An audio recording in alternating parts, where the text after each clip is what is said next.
All right, you want to just do the theme music and jump in? That works for me. We can. All right. This is my first time doing one of these, so Is it? Oh, yeah. Oh yeah. I'm going to bring that up again then. Oh. Thank you for doing this for us. This is fun. Oh no no no. No, I enjoy it. I was excited to do this. It seems like a really neat thing. I've just never done a podcast before, so I'm kind of like, what do I do with my hands?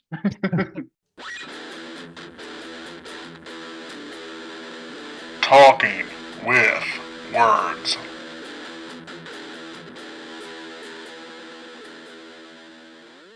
Hey Ted, thanks for joining us. Talking with words. We met at the Dallas International Film Festival a couple weeks ago. Yep. Happy to have you here. Yeah. Oh, thanks guys. Thanks guys. I'm grateful to be here. It's crazy. Like I said, it's my first time doing one of these, so be gentle. Yeah. The main We're thing. usually gentle. We bring lube. Don't worry. See, yeah. First of all, thanks for taking some time down in Dallas. We're up in Northwest Arkansas. It was Mhm. great. I mean, everyone there was really friendly and outgoing, and it was a little different than what we've experienced in some other uh, film Yeah, it was a little gatherings. I bit don't know what you different would call them. than a few others we've been to. So Oh thanks, yeah, no, thanks again for yeah, coming and talking to us. That was cool, and just hearing the stories and things like that. no. That's yeah. I mean, that's a good thing about. I mean, everybody I've met from Dallas International Film Festival has been great. They're wanting to grow it, so it's been.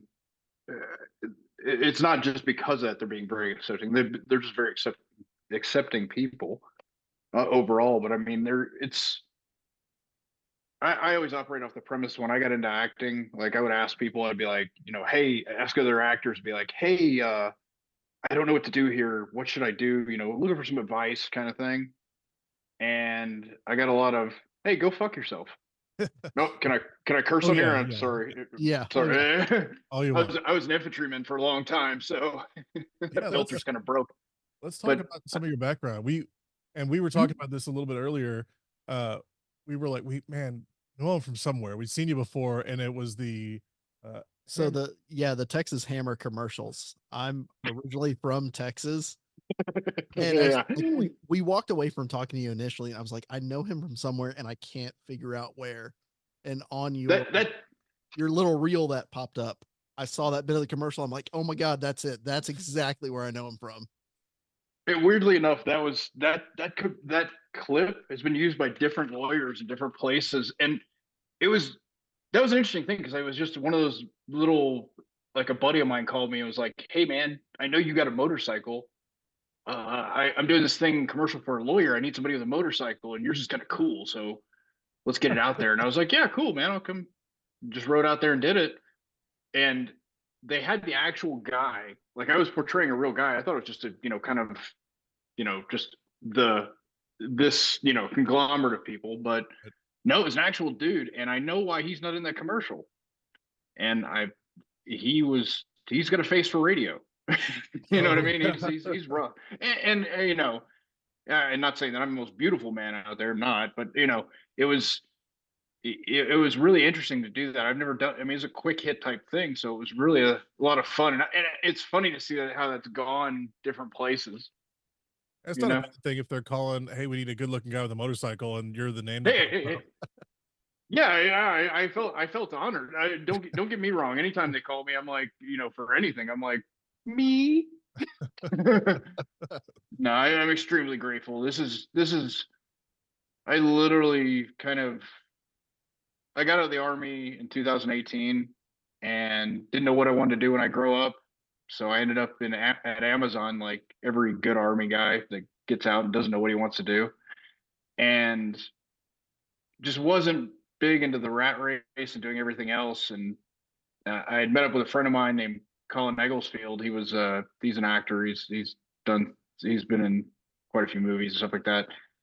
And he was like, "You don't look happy, man. You should go back to acting. You liked that." And I was like, "Yeah, but I don't like unguaranteed bills." Yeah. And so and I don't like having unguaranteed money because I don't have unguaranteed bills. Sorry, I said that. I had that whole thing planned out and I said it all wrong. But I my wife said, "Go for it," and tried it and fell in love with it. And now, I get to tell stories to people, and if they like the stories, they pay me for it, and it's fun to me. It reminds me of when I saw Star Wars as a kid, because I want to be able to tell a story that's immersive like that. Like in Star Wars, you're watching Star Wars, but you think if I turn around, it's just more Star Wars stuff. You know what I mean? It's you feel immersed in that world, Yeah. and when good storytelling happens, that's how you feel. You feel like you're right there with them, and it's always so cool to when you bring that to somebody. You know? Oh yeah, 100%. We're down with playing imaginary. We do it as Yeah. much as Oh we no, possibly can. I believe me. And I've grown into it more. I really, when I first got into it, I was very much like. I didn't want to do the work. I didn't want to, memorize the lines. Thought I could just look over it last minute and I could snap this out. No, it's actually a harder job than I thought. I mean, it's a lot harder. It's I didn't know where to start out, so I started out being an extra on whatever shows around here or anything that I could get onto just to be on set and learn Right. what's going on and build those relationships. I mean, people tend to look down upon background actors, but I think it's important because you do network quite a bit, and you do learn a lot about what's going on the set instead of walking out there your first day. And so when it does come up to stand up in front of the camera, you feel a little more polished and ready to be there. It's not so much an imposter syndrome. Yeah, for sure. I had the exact Mhm. same feeling when I had to memorize my first lines. I was like, "Oh shit, all this, huh? Okay." Oh yeah, the first thing I ever had to memorize and deliver back was, I mean, literally like two sentences, and they weren't long either. It was like see spot run kind of thing, and I fucked that up by the numbers. It was get up there and I'm like and just staring in the camera, and they're like action, action. Are you gonna do something? I'm like, oh what? Huh? You know, but it's I mean I have a wonderful coach down here, and it's really been and a lot of I mean the support that I hark back to Diff and stuff like that. The support they've given me, the support that the other actors around me, because the there's a pretty good core group of actors around here that we don't. We're all in the same age range. We're all in the same. We would compete for roles if you think about it, Right. but we don't look at it that way. In fact, I was just helping a buddy of mine, a really good friend of mine named Brian, do I was a reader for his self tape, and me and him we end up at a lot of auditions as competition, if you will, but we Right. don't even look at it that way. We look at it as, hey, if you get the part, that's awesome. We'll lift each other up because we know you're going to be up there someday, but until your name gets in those lights, clap for the guys that do. You know, Right. Yeah. it's just one of the things. I mean, and both of us kind of had similar things coming into this business where you ran into those guys that everything's a big competition and everything is, they're like, I don't give a shit about you, and I'm going to tell you how much I don't give a shit, Right. so that way you kind of get discouraged and go away, but I believe in, I think I mean, teaching, helping others learn, that closes that knowledge gap for yourself. You know what I mean? It's like I was a jiu-jitsu guy a long time ago, Brazilian jiu-jitsu. I've got a brown belt in it under Carlos Machado and Clay Pittman out of Texas. Cool. I loved jiu-jitsu. It was a lot of fun. I picked it up in college, trained at it, fought, in tournaments. I even did MMA once. That was crazy. I don't want to do that again. I got too expensive teeth. Yeah. um, but you know, did that. But I was when I was first doing it as a white belt and even into a blue belt, I was kind of like, I don't know, just try not to get choked out, try not to get armbarred. But my coach Clay gave me an opportunity to help come teach the he had a Texas Tech class because we were in Lubbock. He had a Texas Tech class that he had negotiated through the school. And so through helping him teach that, and at first I was just the dummy, stick your arm up here and then Right. get arm barred, but then after a while I started teaching it. It really closed that gap in the gaps in my knowledge on jujitsu to where it really like it started firing off. Before it was like It's like when you get two electric wires near each other, like Oh yeah. and then it just, then it was connected after that. So I look at acting the same way. I think that, if I can help, and I don't have all the answers, and I don't have many of the answers, but if I don't know something, I'll go ask somebody else. Yeah. I'll go try to find you the answer. You know what I mean? So I think that that kind of attitude really helps out in this world. You know what I mean? Because it shows you want to be there. It shows you're not just there to sit there and stand out to be like, I'm an actor. Right. Come take pictures of me, fawn over me, like you should do. And no, that's crap. We're here like every other business. Our product is telling that story, Right. and any day that quits, and some actors do get a little bit too believing in that this can never go away. Right. This can go away at any time. And you need to, if you treat it like that, it's great because you're always. It's kind of like The Rock. I know it's a bad example because him as an actor is kind of. I've heard stories of him being pretty rough as an actor, but like the way he looks at working out, like he's always says it. He goes, the rent's due every day. Yeah. And and that's the way I look at acting. It's if I'm not learning, if I'm not going forward, if I'm not helping others go forward, I mean, why am I here? And I love that mindset. That's kind of what we do with the people we work with here because we're just doing short YouTube stuff. That's what we Mhm. started with, and we bring Hey, we get our friends. And we're like, that's "What do you want to do? What do you want to learn?" yeah. Well, and funny enough, you say the YouTube stuff. I mean, this is just one little weird case in point that I know about. Fallout, which is a huge series right now, with shit. Walton He's gonna kill me Goggins. because Walton's a friend of mine on Facebook. He's gonna kill me when you hear it. I can't remember his name. But Walton with that, but they literally took these guys from, and I can't remember it was a short YouTube thing. They did like a series, like 3 or 4 episodes, but they were only like 15, 16 minutes a piece. Yeah. And it was some guys that did it by themselves. Like, I mean, did very indie film, I mean, almost student film level, Right. and did their own version of the Wasteland and kind of the person wandering out of the vault and doing stuff like that. And that gave some, I mean, even the guys from the Fallout series said, hey, that gave us quite a bit of inspiration to see that coming to life.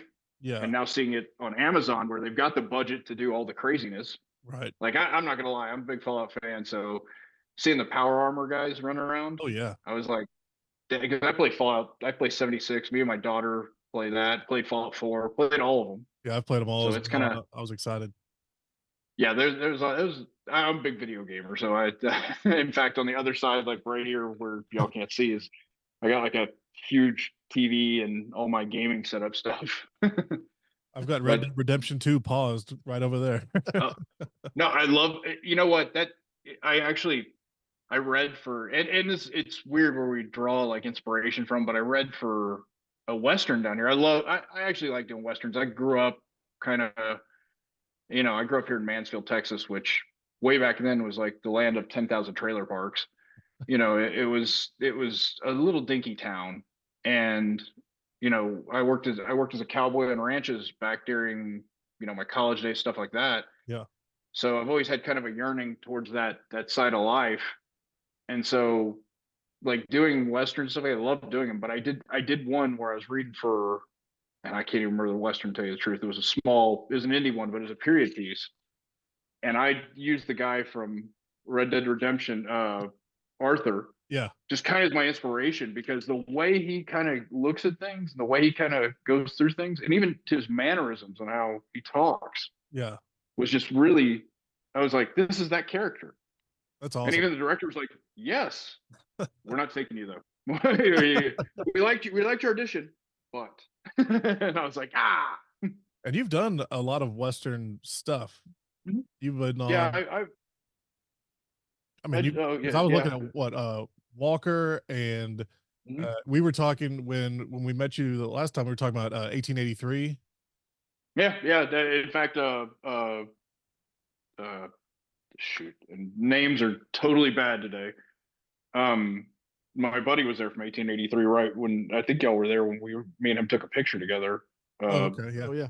It might have been right before, right after, but yeah, he was. They were there promoting another movie, but he was actually Tim McGraw's daughter, Isabella May. It was her boyfriend in the show at first, and he gets killed off. Enos, Oh, yeah. the blonde-headed guy. Yeah, I remember you Which talking actually, about cool side note. And I know they were kind of developing a film for Kurt Cobain where he was looking at playing Kurt Cobain. So that's really cool. You know what I mean? I think that's another cool. And I know I jump everywhere. My ADD kind of. Oh, we're the same. Same. Yeah. And you But you yeah, hung no, it out was. with Sam Elliott. Yeah, I actually hung out. I got to hang out with him twice. Funny enough, I was back when they were filming We Were Soldiers. I was working for Airborne School, the U.S. Army Airborne School, as what we call snowbird. I was waiting for my orders to go somewhere else, and so they didn't. Of course, no matter if you have orders or not, you're going to work somewhere. So my buddy, who was actually the executive officer for the Airborne School, said, well, "Hey, I'll take you over here. You won't be doing your job as an infantryman, but you'll be, sticking in our supply or in personnel or something like that. But you can go jump all the time." Which wasn't that big of a thing to me. I don't like heights, even though I'm airborne qualified and jumped out of Airborne, yeah. planes a lot. But they were filming that's the scene where they're getting ready to go to Vietnam and they're all running to the buses, Yeah. and it's in the middle of the night and they're like, go, go, go. That scene was actually filmed on the physical training track for Airborne School. They do the run on, and so we were on the other side of the cameras. Okay. And the cool thing Nice. was, the commander of the Airborne School was like, "Hey, would it be possible to talk to some of the stars? Because I got some of my officers back here. They're just." And they were like, the director was like, "Yeah, man, that'd be really cool." Sam was one of the guys that came over, and I mean, the guy's great. I never understood why every woman from 2 to 200 just gets weak in the knees for him, but he's a beautiful individual. He's just such a nice guy. And then years later, on 1883, we were actually filming at Fort Worth when they turned the upper part of the stockyards into basically Hell's Half Acre from the 1800s. Okay. Oh, And he's standing there, looking iconic Sam Elliott, like a cowboy. You just look at him, you're like, damn, that's a cowboy. And I walked by and I made some quip about, "Hey, Sergeant Major, what's the weather looking like today?" And I just watched him kind of, getting onto a PA about something. But he turned around, he was like, he goes, "That's funny because I know what movie that's from." And I said that, and yeah, he goes, "Do I know you?" I said, "Yeah, we met." I said, I know you won't remember me, but the coolest thing ever, I was a second lieutenant when you met me. And I got to shake your hand. It was the coolest thing ever at Fort Benning." He goes, "Oh, I kind of remember." It's like, is that scene where y'all run out to the buses that morning? I worked for the Airborne School. And he was like, "That is really cool." He goes, "No," he goes, "I don't remember you." And I'm like, "I don't expect you to." Yeah. But it was so cool just to be able to kind of see him again and be like, "Hey," And then after kind of establishing that, he was like, of course, then every time he rode by me or something like that, he'd ride by me and then kick me or something like that. It just got to be fun, he's a really nice guy. He's real. I mean, for his age, he's spry too. On top of that, Yeah. see, I don't know if I'll be doing this at that age, No doubt. and I know it hurts. You know what I mean? Yeah. I saw Forey at the Diff Festival. Forey from Yellowstone with the older guy with the handlebar mustache. Yep. yeah. And Forey used to be a cowboy back. I say used to be he used to be a ranch hand out here in the Wichita Falls area up on the border for a long time. And he's known around these parts, and you could tell. I told him, I was like, I hope I could still move around like you when I get your age. He's like, "What? I'm only 28." But I was like, "No, okay, yeah." But I was like, because he looks. I mean, you could tell they're hurting. You know what I mean? Yeah. And I'm like, I don't know if I could deal with that. You did that They're for still so going long. out there. Yeah. Yeah. And you went and read. What else were you doing at Diff? Actually, I got brought in to help volunteer with the red carpet and then some of the other kind of operation stuff to kind of manage, the volunteers, stuff like that, which was great. It was fun meeting everybody. But then the side note is the acting studio I go to, which is Cheryl's acting studio. studio, which Michelle Sherrill is my coach. Um, we she they did a screenwriting contest for Diff. It is separate, another entity, and they contracted with her to bring in. She would cast it just like a regular, like any other casting, and bring those actors in to do a table read, which I'd never done a performance table read. I've done pre-production ones, and those usually consist of a bunch of guys sitting in a conference room playing on their phones and going through the scenes. But I mean, it's not coherent. It's not, you're just working on your parts. You're not really as in tune to the entire, I mean, you are, but you're not. And doing it as a performance, it was really cool because with all three, and I got cast in all three, I was able to bring to life a character for these guys that hadn't been brought to life yet. They had an idea in their head and I told them, I said, the best thing I could do, the most complimented part of it is that you said, if you close your eyes and say, that's the guy I thought, that's the character I thought I had in my mind. Right. And all three of them are all three sets of writers said that, because there were more than one writer on some of them. But it was really cool because these guys were, with the exception of one, the other two it was their first time ever doing this. Their first time pitching a script, anything else. And I don't know that I could do it. There's a lot of crap involved with it. And I don't know that I could write that much. You know what I mean? I can say what they put down all the time, but I mean, I don't think I'm creative enough in everything else to write the story. But it was really cool to bring that character to life for him, especially with like the first one I did, Olivia Mabel, which is a really kind of a horror thriller, like along the lines like Rosemary's Baby, that kind of stuff. And I played a guy named Travis Mabel, which is the main character's husband. And Travis was a guy who basically peaked in high school. That's pretty much it. And then everything else was downhill. He was an alcoholic, beat his wife, and I mean, accidentally killed a guy in high school, but because his family had money, it kind of got covered up. It was a drunk driving accident kind of thing. And they were like, well, and I really let my kind of Texas twang come out, and I said, you know what, I'm just going to send it full. I was like, hey y'all, how y'all doing? And I really brought it out because I've worked for years to kind of keep that away, doing some of the other stuff I do in the academic world. And and the guy was like, wow, he goes, when we closed our eyes, that's what we thought. And we thought, because one of the writers was English, and he was like, he's from England, and he said, that's one of the things that when I think of Texas, I thought, I closed my eyes and that was you. Yeah. And I was like, thank you. I was like, that's the biggest compliment I can have. You know what I mean? That kind of stuff. And then he was like, when I closed my eyes, you were Travis. You know what I mean? And even just because we weren't moving and doing stuff like that, because you're just standing up, and I kind of try to move to give it some, talk my hands and such. So it gives it some semblance of actually entertainment, instead of just some guy standing up there with a binder going, and now, and it was really cool just to give them, to be able to bring that to life for them. You know what I mean? I hope that when that goes to, because it's a great script, when it goes to a movie or it goes to, they go to film, hopefully I keep pestering them, like poke. I was like, remember me? He goes, I want to play Travis. I told him, I said, I don't care where I'm at in my career. I'd really like to play Travis, and I'll do it. That's not, if I'm doing bigger things at the time, I'll put that on hold, and I'm not, do it for free if I had to. I just love to do it. That and then the third storyline, or the third story we did, was called Adventures in Serial Killing, which was kind of a horror comedy. Okay. About a family. It's the son and daughter find out that they thought dad was a serial killer. There was a serial killer they kept seeing on television called I believe it was like the Hotel Strangler or something like that. And I played the dad actually in it, but they find out, no, it's actually the mom that's a serial killer, and the dad's a setup man. He's the one that finds the person to kill.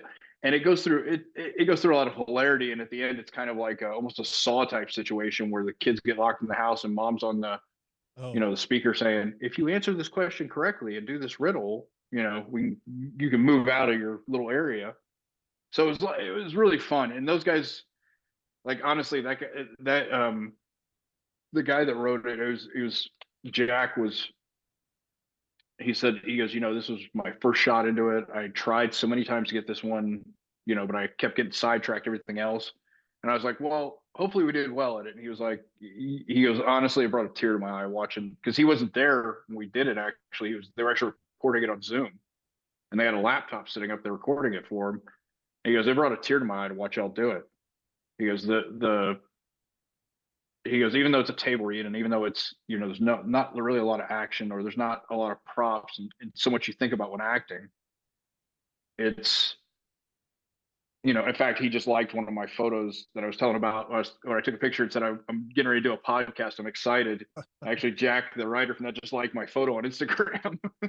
But he was like, man, it brought a tear to my eye, you know, to actually, you know, see that get brought to light. And that another big compliment, you know, it really, on a side note to me, it validated me as an actor, because you do so many auditions, and you do so many self tapes, and you go to all these classes, and Michelle, my coach, she's not one of those people that's going to tell you you're the greatest thing ever. She's going to be like, no, you suck, and here's why, fix it. You know what I mean? And it's good because Right. I really thrive in that environment, and it's really brought me up, like brought my game up higher. But my, you know, you do all that, and 99% of the time you never hear anything back. So you're like, I must suck. You know, I don't think I know what I'm doing, you know? And then you get that one little sliver, you know, that you're like, oh, cool, I booked something, you know, and it's just awesome. And then I sit there and, you know, to have other actors and other writers be like, hey, you brought that character to life, and it almost made me cry, kind of thing. I was just like, wow, I'm an actor. You know, it's crazy. I mean, I had a friend told me a long time ago, you're going to pretend to be an actor for a long time because you don't want to bring it up. You know, when you go to a party and everybody's like, you know, you get the inevitable question, what's everybody doing? You know, you're, you know, and everybody's like, I'm a doctor and I'm an engineer. And you're like, I'm an actor. And they're always, and then you feel like all those eyeballs look at you like, so you're an unemployed waiter. Yeah. And you're like, you know, and you always stigmatize yourself with that. And I did for a long time. I really was like, I didn't want to tell anybody. I was like, because I felt that I was, you know, I was going to tell them that, and they're going to be like, this guy's automatically a failure. But I found out that, you know, having that validation was actually a big thing to me that helped me out. But I mean, it was, you know, but like the first time I actually said it, said, hey, you know what? You're an attorney? That's great. I'm an actor. Hey, how's it going? I'm Ted. And they were like, wow, that's really cool. And I'm like, wait, that wasn't what I was expecting at all. You know, I was expecting, oh, you're trying. You know? But it's such a different world And it's, because you're just either you don't get a response, it's radio silence, or it's no, no, no, no, no until it's yes. And once you get that first yeah. yes, it kind of opens the door a little bit. And it's the only occupation that really does it quite like that. You know, the creatives, the actors, the directors, the writers, all those guys, you're gonna get told 10,000 times before anyone's like, well, let me think about it, maybe. And you're like, oh shit, they're thinking Yeah. about it. Maybe, Yeah. maybe And then you're like, yeah. What are you I'm working on sorry, now? I talk a lot. So No, no, Oh, that's no. that's perfect for us. What are you working on next? Or what you said you had an interview yesterday? But yeah, actually, I went to audition last night, actually, out in Alito, Texas, which is another little tiny place. Like if you go just west of nowhere and you make a left, you'll run into it. You know, it's like where my wife's from in the Panhandle. It's just, you know, it's a small place, but it's I don't really know the film yet. I wanted to get onto it because it's a friend of mine named Mo Hendrick. He's doing the directing for it. The guy's a great storyteller, and I've seen some of his previous work, and that was what I was like, I'm in, I'm sold. I want to get in on it. I don't care what it is. I don't care what I have to read for. It seems to be, I mean, it's without getting too much into it because I know that they're still a little touchy Right. feely about that. I mean, it seems to be it's going to be Western themed, but it's not a period piece. It'll be more modern. Okay. So I think I really like how he from the scenes I saw how his take on it, because he's really in-depth storytelling. It really builds the world, if you will, and that's a big thing to me. Is that did I actors can do so much to help build that world, but if we don't have the source material from it, it becomes kind of hollow a little bit. So it helps to have if both are in concert. I mean it's like the hand. Fingers are kind of pliable, but you put them together as a fist, that's strong. You know. Yeah. I like that Sorry, analogy. old fight analogy. Yeah, I like Yeah. that. But and besides that, I mean, right now I'm working on actually two films I got signed for. The first one is called Dovey's Promise, and it's by a guy named Ralph, and it's an interesting original story, and it's about a lady named Dovey. She was an African American lawyer, and it's about a case she defends of a guy who is basically getting railroaded by the police. And I play one of the police officers, but the police officer I play is more straight laced, is not going along with that railroading. He's the one that kind of gives the truth of, hey, this is what we found and this is why. He's more about the badge and that being a lot more to him than we're gonna get this black guy, Yeah. because it's really it's a great story. And actually, funny enough, it's being done twice right now. It's kind of like when we were shooting Bass Reeves, they were also shooting a movie called Corsicana, which Isaiah Washington from ER Oh yeah. or Grey's Anatomy, ER. She was filming down in Corsicana, which is just south of Dallas Fort Worth area. It's basically the same story. It's just different takes on it, which is cool. I love that. I'm a big fan of that. But they also just did the same kind of story in San Antonio that had Eric Roberts on it. It was because a friend of mine was in that, and he called me and we were talking about it. I was like, man, that sounds pretty familiar. Like, I've got this script in my hand, you know what I mean? And Yeah. I'm signed on to do this movie. And he's like, yeah, he goes, there's two movies being filmed concurrently, different people and different takes, which is cool because I always like to compare the takes. You know what I mean? It's like Tombstone and Wyatt Earp. Right. Granted, Tombstone was more of a picture in time. You know what I mean? Or rather, Wyatt Earp was his whole lifetime. Right. But it was neat to see the differences when you look at the Tombstone part in Wyatt Earp to the Tombstone part in Tombstone. So it's kind of cool to see how the characters are portrayed, how the actors take a different take on them, even how the storytelling is different. You know what I mean? Yeah. It's going to be neat to see. I'm also doing another one about, and the title I'm NDA'd on, so I can't. But the premise of the movie, which I can actually talk about, funny enough, is the first female football player in Texas, which was in the 50s to 60s, and the controversy that went along with her and the whole part. This is up in the Panhandle in West Texas, caused the UIL, which is the governing body for sports in Texas, to ban women from playing football until like 98 or something like that. Like, it was 30 years later that 30, 40 years later, which this story is really cool too.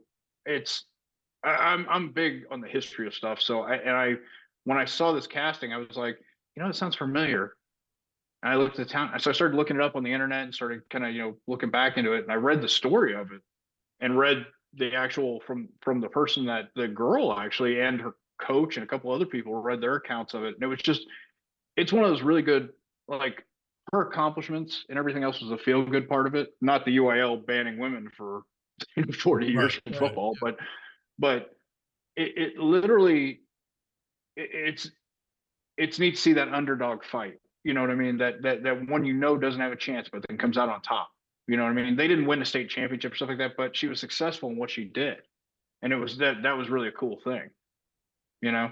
Yeah, it's pretty prominent. I mean, people not prominent, but people love underdogs. I mean, yeah, oh yeah, that's what our I world's mean, based on here. and it's especially. and it was like there was a movie premiering at Diff called The Senior, and I didn't even know it was premiering at Diff, to tell you the truth, because I didn't necessarily look at all the stuff for it because we were going. I mean, I was getting there. I was working from about 9 a.m. till about 11 or 12 at night, so Yeah. I was burning that candle at both ends at that point, and I had a couple of auditions during the middle of that, like self tapes. I had to do that during those nights, so it was like I come like rolling in like, oh, but the senior, I was actually in for a very bit part for one of the scenes. I kind of lost track of the movie because I wasn't a big part with it. I was actually filming on Walker, and I was up here in Dallas, and the Legacy Casting, who does a lot of the casting around here for all the different local TV shows and some of the national. You know, it just depends. They do a lot of the casting. Their boss over there, he called me and said, "Hey, can you help me out with this? We just need a person here for, you know, you don't got to do much. It's just little thing." He goes, "But I know you got to be on Walker," and this was like, oh, this is like Wednesday morning. He goes, "I know you got to be on Walker on Thursday in Austin, 2.5 hours away in the morning, but this thing's gonna film all night." And so I was like, "Yeah, you know what? Hell with it, I'll do it." He goes, "I'll get Walker pushed back so they'll," because I just had to do the fittings and stuff for what I was doing at that time. Okay, yeah. And so they were like, "Yeah, we'll get it pushed back." We filmed all night on that, and it was with uh shoot, the guy who played the Thing in the original Fantastic Four, and it was in the Shield. Michael Chiklis. Yeah, Michael Chiklis. I'm not batting 1,000 with That's what we're names here today. for, I'm just man. like, We got you.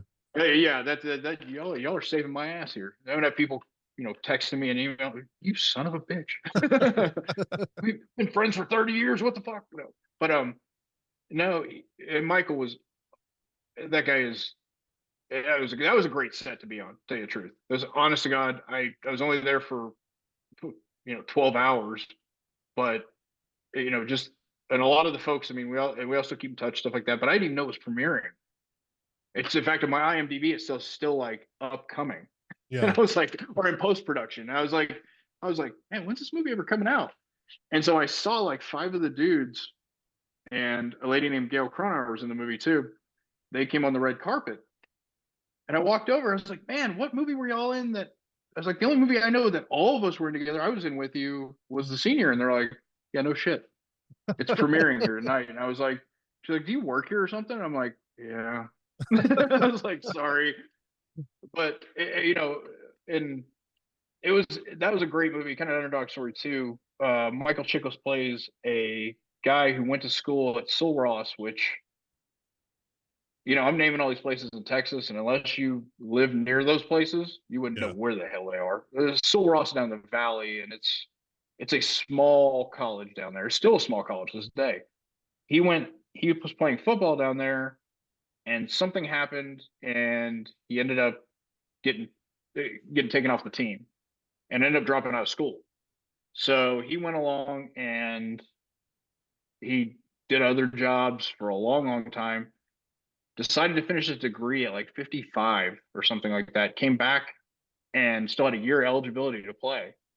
So came back kind of like Rudy and played. You know what I mean? Yeah. Yeah. And it was a really cool, interesting story. But, and I got to meet the guy who Mike was playing, and it was, I mean, hell, that dude, he's in his 70s now, and he's still built like a brick shit house. Really. Like, yeah, he got real big into fitness and stuff like that. And like, he was like, "Yeah, I still just knock out like 20 pull-ups just at once." And I'm like, "Jesus Christ, you're making me feel bad." Yeah. It's like I'm over patting my beer gut and being like, "Yep." But you know, it was, you know, that guy, he came back and played 1 year, and they had kind of it wasn't really a magical season. It was a winning season, but it was, you know, it was just a really cool underdog story about how, you know, it's times when you know, it gives everybody else the hope, you Right. know. Yeah. It's kind of like, it's kind of like, and speaking of football movies, weirdly enough, I've done a couple. I did Invincible way back in the days of Mark Wahlberg, and that was another one of those kind of just really underdog movies. I mean, Vince Papale, that's who Mark Wahlberg is portraying in that movie, which they look nothing alike. Mark's shorter Yeah. guy. Vince Papale is a good 4 inches taller than I am, even to this day. And he's a big guy. But he walked on to the Philadelphia Eagles football team and made the team back Right. during when Yeah. I guess it was Dick Vermeil. No, I forgot who the coach was. Whenever he took over, they held like open tryouts. Yeah. Which can you imagine him doing something like that today? It'd be Oh. cool. Don't get me wrong. It would be cool, but I mean, You'd damn. you'd have a reality TV show series every season. Oh yeah. Oh that yeah. that would Yeah. eventually turn Yeah. into these people that show up out of the woodwork, I'm sure. Oh, you see it with a lot of other things. I mean, I watched the other night. Of course, I'm the worst about reality TV. I'm and not really a lot of reality. I watch the first 48 like religiously. Yeah. I'm like, and I know it's the same thing. They find the guy, they're gonna find the killer, they're gonna do all this stuff, but it's so just interesting to me to watch the procedural part of it and everything else. But my daughter watches like Dance Moms, Oh my man. youngest daughter. Yeah, that's painful. That is a painful show because I'm like, yeah, I'm and my daughter was like, "Aren't you glad I didn't go into dance?" I'm like, "Yeah." She's graduating this next. Well, she's doing her prom tomorrow, but she's graduating from high school this next Oh wow. Oh, Awesome. awesome. next Saturday. Congrats to her. Yeah, I'm feeling older now. That gray hair is just it's like a level. It just keeps going up. You can't even see know? it from here. Next time I'll look like Steve Martin. Next time y'all see me, I'll be like, "What?" I don't even know what happened. Yeah, But my no, wife, because my kids they're in dance right now. I've got 2 girls, and my wife knows if I walk in the room and she's watching Dance Mom, she's gonna pause it because I'm gonna say some shit or I'm gonna make oh some yeah, comment under my breath. She'll just pause it and oh yeah, watch me as I walk through the room. Okay, yeah. and then The hit play second again. second you're out of eye line, then okay, play. Yeah, because I'm the same way. I'll sit down and watch it for a few minutes because she's like, "Dad, will you watch it with me?" And I'm like, "No, no, I hate this. I truly hate this. I don't like. I mean, the drama and stuff like that. I'm like, this seems. I mean, it seems kind of made up, but it also seems like I'm like, no, I can see that happening. Yeah, I'm like, really toxic. which is, yeah. They're just that toxic. I was like, no, and it's that. And she used to watch the gypsy one. That one really got me because it's about gypsies and Oh, it's just I can't recall the name. I know it's like my gypsy wedding. Yes. Yeah, that was a train wreck and a half. Oh yeah. That was always like they're like my big fat gypsy wedding. That's what it was. Yeah. And I remember because I watched one episode with her and I was like, holy shit, these people actually exist. And she's like, well, no, it's probably just more scripted. And I'm like, I don't know if you can script that one. Like, that's some 3 teeth bullshit over there. I don't know if they can script that one. That guy's eating a live It just- raccoon right now. Yeah, I was like, well, yeah, it's like that. You ever seen that? What is it? It's the Wonderful Wild World of the Whites in West Virginia. I don't think so. That is a I've seen bits and pieces. Yeah. yeah. You've seen that train wreck. It's nuts. It was on Netflix for a while. It's nuts. Like it follows a family out of West Virginia that the original patriarch, and I can't remember his name for the life of me, but he developed some kind of like tap dancing thing where he put horseshoes in the bottom of his shoes, and he tap danced like on the side of the deal, and people come from around all around to see this, and they called him Hillbilly Jesus. And I was like, and once I heard that, I was like, okay, you've got my attention. Good name But for it a was country just song. yeah, it's ridiculous. Like at one point, like and the family's just so they gotten into drugs and every other thing, and it's just such a train wreck of a family. Hank Williams III is friends of theirs and hangs out with them. So if that tells you where this is Okay. going, Yeah. yeah. And so they were, like at one point, one of them is giving birth to a baby in a hospital. She gives birth, and it's a baby boy, and they're like, "Oh yeah, yeah," and then the nurses take her off, and they go out of the room for a second, clean the baby, do all that stuff, and she looks over at her brother who's there and goes, "Hey, I need you to rack one up," and he starts cracking. It breaks out a pill bottle and starts grinding up pills so she can Oh, take a hit. I'm like, holy crap! Like, and they're filming this, and I'm like, Yeah, as an actor, yeah, we filmed some situations that like, with the fake cocaine or stuff like that. But holy shit, that's real. And but then the guy he looks at the camera deadpan and he goes, "You want to hear a West Virginia maiden call?" And he shakes the pill bottle, and Oh, I was like, if I laugh at this, Jesus is judging me. looking over your shoulder. I was like, yeah, I know, yeah, like that, like they show in those TikTok videos. He's like, and yeah, it was crazy. Gotta love trash TV. Yeah. Oh yeah. I mean, and right now my wife and my daughters, they watch Griselda, which is actually a pretty good show. I actually thought it was interesting. She's the drug queenpin back in Oh. 60s, 70s, into the 80s. And it's really kind of cool to see that kind of all those styles come back in and that I was alive for at the time. And I'm like, oh, we wore that shit.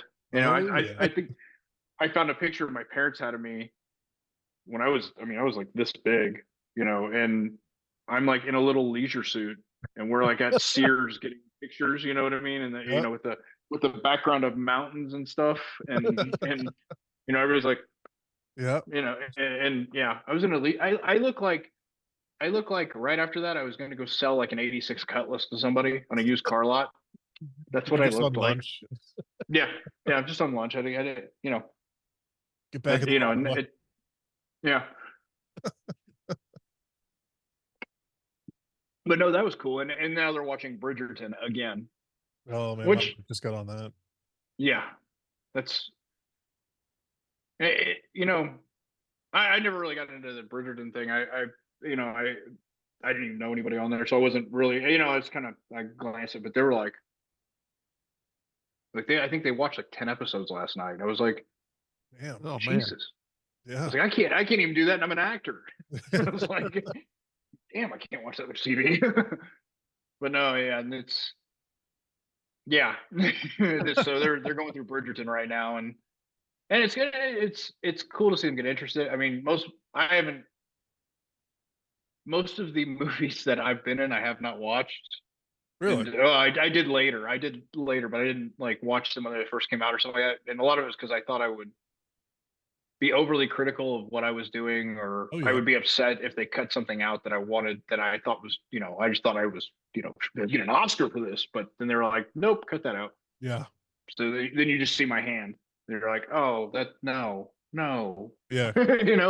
But and it was funny because my wife was like, I hadn't seen Oppenheimer and I was in that. It was a very small part, but I mean, it was, and my wife ended up, she sent me a screenshot. She's like, is this you? And I was like, what movie is that? And she's like, Oppenheimer. I was like, I haven't seen that yet. She's like, how have you not seen the movie? It's like a generational type movie, and you're in it, for Christ's sakes, Yeah. and you haven't even seen it. And I was like, yeah, I just hadn't watched it yet. So I finally watched it. I was like, wow, that was a really Doing cool that. movie to work with. It was, Christopher Nolan is, I usually when you get on set, you're focused onto what you're doing. You're focused onto your process. You're focused on, you're taking direction, stuff like that. But what you've done to develop that character, and what, all that parts of bringing in there. Like, actually, on that set, I was actually spent some time watching what they were doing. You know what I mean? I mean, it's just, first of all, it's the first set I've ever been on that was, I mean, and I know this makes me sound like a very young guy, but I'm not. But the first set I've been on that they filmed with actual film, because we filmed in IMAX with, it was, Right. real film. And it was, and so many people, when that camera starts going, is people are like, why is it making that noise? Is it broken? I'm like, no, that's real film. And they're like, so it's broken. I was like, no. Like back in the olden days, we had to do this stuff on real film.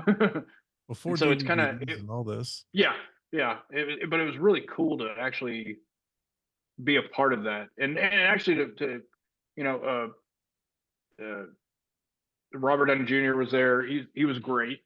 He was very, I mean, to tell you the truth, he was very open to everybody that was around. You know what I mean? Not just, you get a lot of people that get to the A-list set and they're like, They're just in that. well, and they're in their mindset. They're in that process of I'm bringing this character to life, and a lot of times they're just stuck in those blinders. Yeah. But he was actually sit there and talk to people and everything else, and just great individual. That's You know what I mean? Pretty awesome. I've been on Killian, they're like, don't talk to the talent. Like, don't address them. It's like, okay. yeah, it's, I mean, they say never meet your heroes, and if you do, lower that expectation Yeah. level a little bit. Yeah. And I try to, you know, if I ever get to that level and people are like, oh my God, Ted, I got to take a picture with you. Well, I'm going to take the picture and I'm going to smile and everything else. And if they like, hey, will you sign this? Of course I'm going to sign that. Yeah. Because I've also met some other stars that I was like, oh my God, that's such and such. Oh, will you sign my, you know, this or that? And they're looking at me like, no, fuckface. Yeah. I'm doing something here.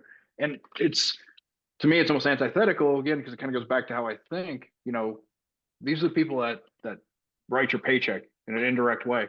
Right. You know, these are the they're people famous that because of the fans. yeah, the fans are, I mean, really, as actors, we are smiling coat hangers. And I always say this, you know, we stand up, we smile, we recite some lines, but then you look backwards into it, the crew, the directors, everybody else that comes together, that's what makes the movie. You know, and everybody, and then on top of that, outside of that arc, you know, the fans are really what keeps that movie going. You know what I mean?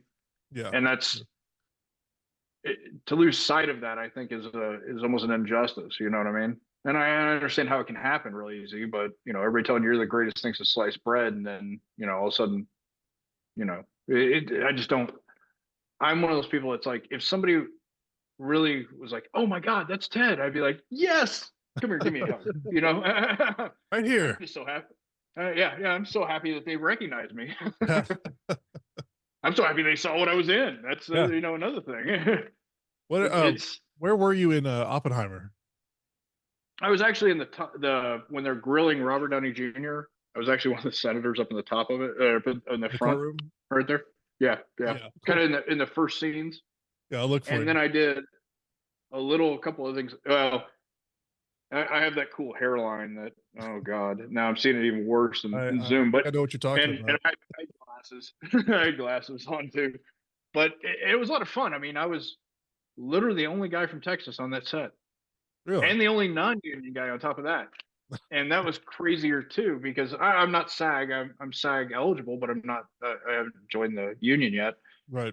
And that was really, a lot of people were like, "How did you get that deal?" And I was like, "Well, it was a shot in the dark. Really, I saw, you know, it was a friend of a friend of a friend showed me a casting, and I was like, hmm." And I took a picture of it while we were standing there. I was like, "Oh, that's really neat. Oh, yeah, it's really neat." And so I sent it into, you know, it was shot in the dark. I sent my resume and a couple of headshots, and never expected to hear anything back. And like 2 weeks later, they're like, "Hey, can you be in California? Like, we see here you live in Mansfield. Where is that?" And I'm like, "Dallas area." "Oh, okay. We know Texas is big, and we figured that was like out where you were like fighting scorpions or something like that." I was like, Close."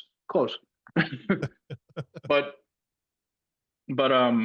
yeah, I was like, and so I flew to LA, did the fitting, and then I was like, whoa. And I remember the coolest thing to me was we did the fittings at Universal Studios. We actually filmed in Pasadena and a place called Alhambra, which a beautiful little town, but I didn't know it even existed until until I drove to it, you know.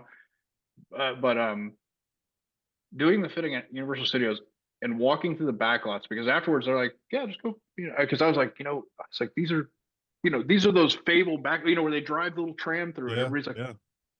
and it was so cool because even walking, and I'm, you know, you're seeing sets that they're actually filming on, you know, sound stages and stuff like that. You're like, whoa, and the little tram drives by and they're like, "Is that guy famous? Oh, hey," you know, and you're like, ah, you know, it was such a cool moment for me. But it was, the coolest thing was, in the back there, they still have the streets from Gotham from the original Batman. Yeah. So that was cool, just kind of standing there. But they also have the original, like, town square from Back to the Future. Oh, They've never torn it down. nice. So I sat on a bench right in that town square, and I looked up at the clock, and I was like, wow. It just kind of, you know, you're just like, it's one of those moments, you're just like, wow. feel like a kid in a candy store. You know what I mean? A little surreal. Yeah, it was just really surreal. It was, I mean, LA is kind of a character of itself anyhow, but Yeah. it was that part walking around that back lot is just because you see the history too, which is really cool to me. You know, I was a couple of years ago, I was in LA for an audition. This is my first in-person audition that I had done in a long, long time.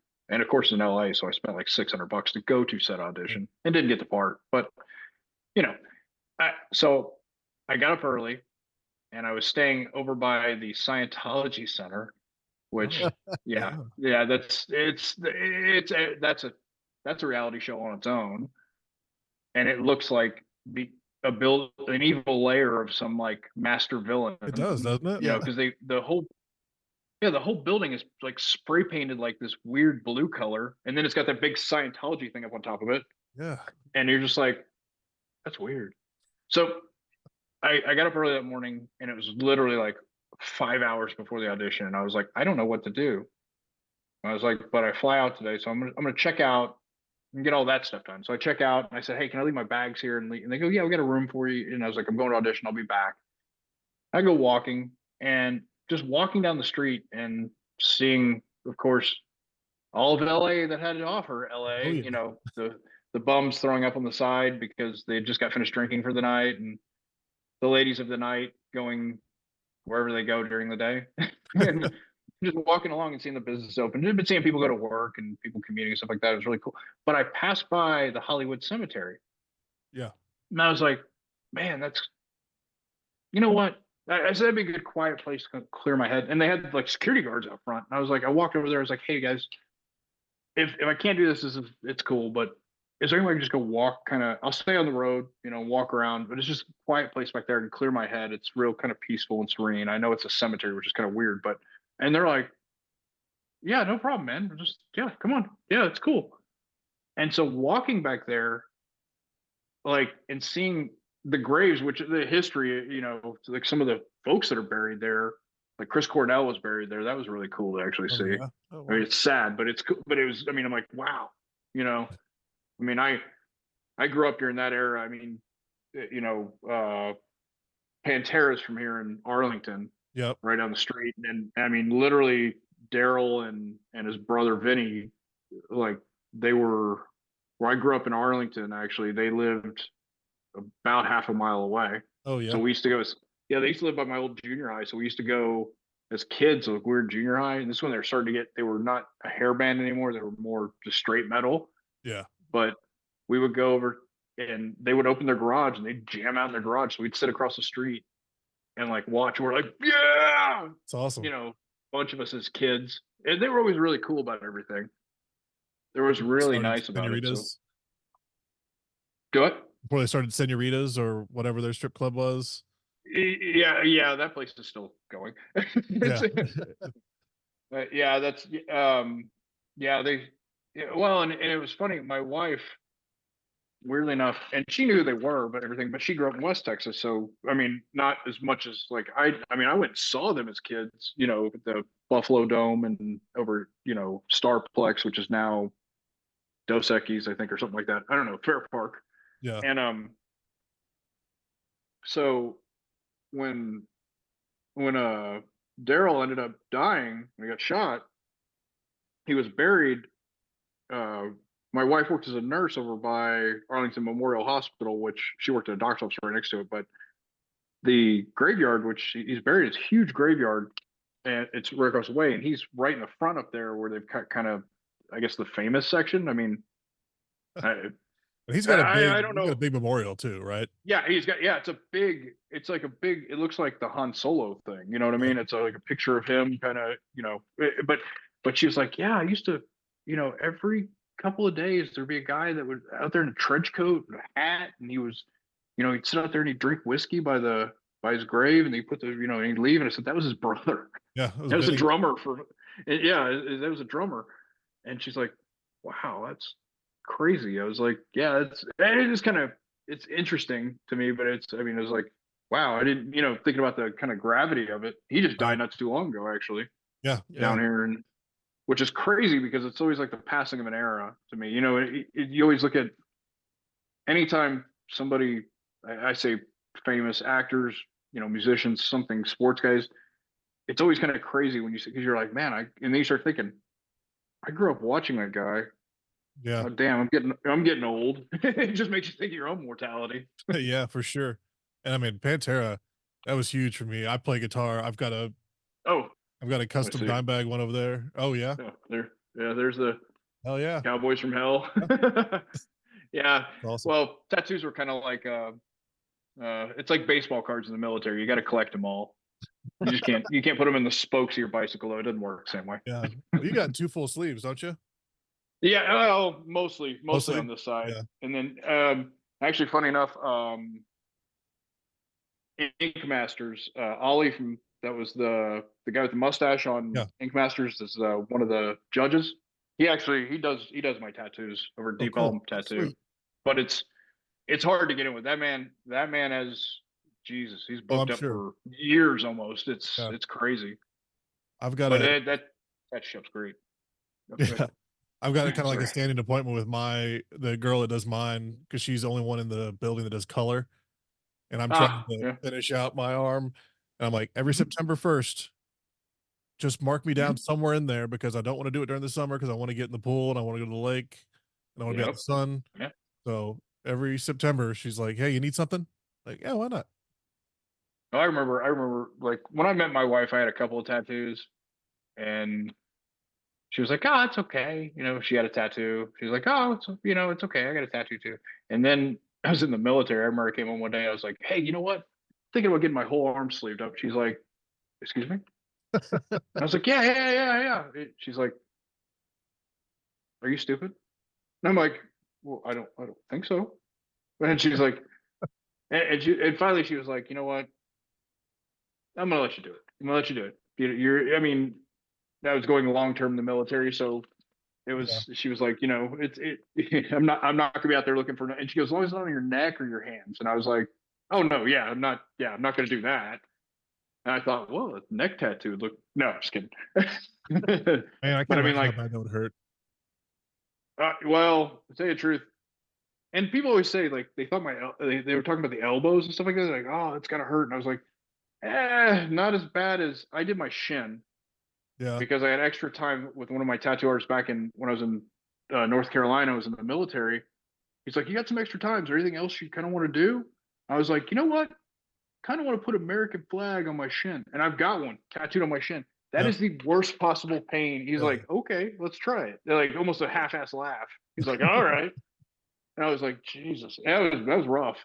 And then the other one was I've got my chest done. Yeah. When they hit those collarbones, That oh does not feel great.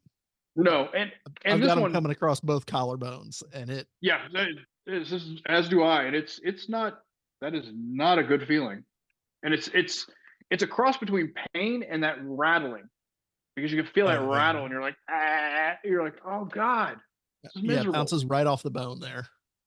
Yeah. Well, funny enough, in this one, like I've got it says fortune favors the brave in Latin, and the tattoo shop that was actually doing was helping me rework my sleeve back then because the first guy that did it kind of did it in his kitchen and it was rough. It was I was dumb. Let's just put it that way. I was dumb. And so I was, I was like, I gotta go to a professional, get this fixed. So I went to them and great dude. Actually, they were from Arlington, funny enough, but he was a Navy guy and he lived in North Carolina. And he was like, yeah. And so I was like, I made an appointment, kind of standing appointment to come in on like Sundays, like in the morning. And I take my youngest daughter with me, who's now graduating from high school, but back when she was like 8, 9 area. And now I really feel old. But I would go there and just get it worked on and stuff like that. And I just had shoulder surgery. I had completely torn my shoulder and torn my bicep. And I armied a little bit too hard. And so they fixed well, I'll say they fixed it. They did their best. They tried. It was like a Jerry's kid attempt. I mean, it's still on there, so it's not, I can't complain Never too gonna be much, I like it guess. was. Yeah. But so I'm there. It was actually a Super Bowl, and they're like, we're gonna have a viewing party at the tattoo parlor. And it's not like the tattoo parlors of old, with some fat guy in a vest smoking a cigarette and being like, hey, what you want, kid? Drinking a beer. Like this is more of a family friendly environment. Like this guy and his wife, they were active in their church and everything else. It was weird to me because I was used to those old tattoo parlors. Yeah. But so went down there and I was watching the Super Bowl with them, and their squares, they were giving away stuff too in between quarters. So if you got, instead of being like winning money, they give away something. Well, I was just like, oh yeah, I'll do it. Here's $10. Give me 2 squares. And they're like, do you care? I was like, no, just pick for me. I end up donating money to these things, never winning anything. I'm the most unlucky person with those things as possible. And they're like, hey, you won. I was like, wait, what? Like, yeah, you get a free tattoo. And I was like, of course, I'm still in the sling like such, just miserable. I was like, yeah, okay. And they're like, yeah, come by in a couple of days and we'll work on your arm or something. And I was like, okay, cool. I got there a couple of days. I was like, you know what? I think I want to go around the neck. And they're like, really? Okay. I've learned that when they say something like that, I probably should have rethought. It's the second time, and I still didn't rethink it. I should have They been say, like, really? It just kind of that chuckle afterwards. I'm like, oh, I should have said no. But yeah, so I had to unclip my sling. First of all, I had to take my shirt off and then put the sling back on, unclip the sling, and hold my arm while they're doing the tattoo. Shit. That was miserable. Yeah. Luckily, I was on Percocet the whole time, so it was like, oh, yeah, I fell asleep. Yeah, that helps. Fade off a little bit. Yeah. It took the edge off. Yeah. Fantastic. We'd love to have you back on and do this again, man.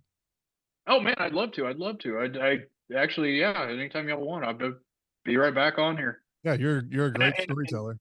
Oh, that's awesome. No, I I, really enjoyed it. I didn't know what to expect with a podcast because I'd never done one before. So it's kind of like, am I gonna come out and be like, hey, and they're gonna be like, Jesus Christ, this guy sucks. And, or I didn't really understand how the conversation went. It is just a conversation. Just yeah, being we recorded. like talking to you when we met you, and we're like, let's have him on. He was good to talk to, easy to talk to. Yeah.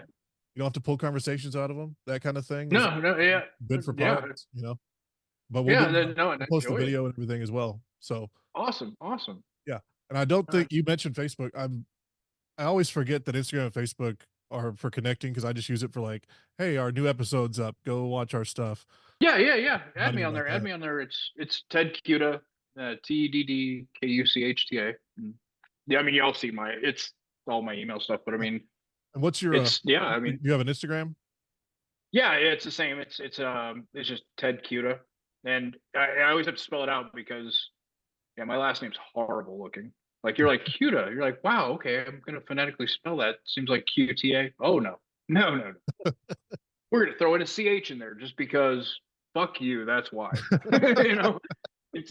I don't know why it's there, but I mean, and my first name's all 2 D's because there's a lot of Teds in my family.